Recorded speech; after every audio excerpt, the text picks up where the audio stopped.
กูความสุข คันทุนแล้วเนาะเขาก็ต้องได้คัน นี่มันตายตู้ขึ้นแล้ว ก็ วิ ได้ ดีโอ กัน เลย เนาะ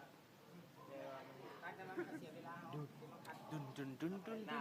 โอ้ยอาจารย์มาเบิดบาน คันเขาคันมาพี่แล้วคันเขาคุณเขาก็ต้องคุณมาเวลาคุณสี่ ต แค่ ลกวะ คุณมาพี่ ใช่แม่นแม่นหนาเสา ดังนั้นจำเป็นต้องแปลงขอบเขตขนาดน้อยๆเพิ่มน้อยๆนะห่างประมาณ3 คน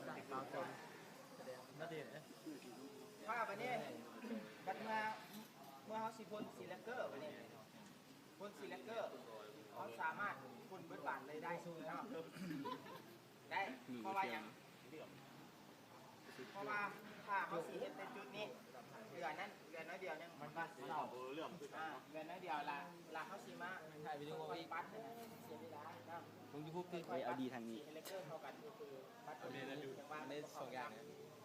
มาทางกายซื้อก็เป็นด้านไม่ละพอได้ดูใช่จังไงสู้แบบนี้แล้ววันนี้เขาก็ต้องคนโค้งมาคนนี้แล้วนะคนสีแท้มาคนนี้แล้วก็เลิกกับมีคัดไปเลยคัดไปบานเนาะคัดให้มันด้านเอาเบอร์พันเบอร์ใหญ่คัดให้มันด้านเบอร์4เลยนะการเครื่องเบอร์เลยนะเครื่องเบอร์บานเลยตัวนี้จะเป็นการสีแท้แล้วเนี่ยคัดอยู่อ่ะสีแท้พอคัด เอาสิลงแล้วเกิดนะน้อง อาจารย์เรา ที่แล้วเราลงคัดทั้งบ้าน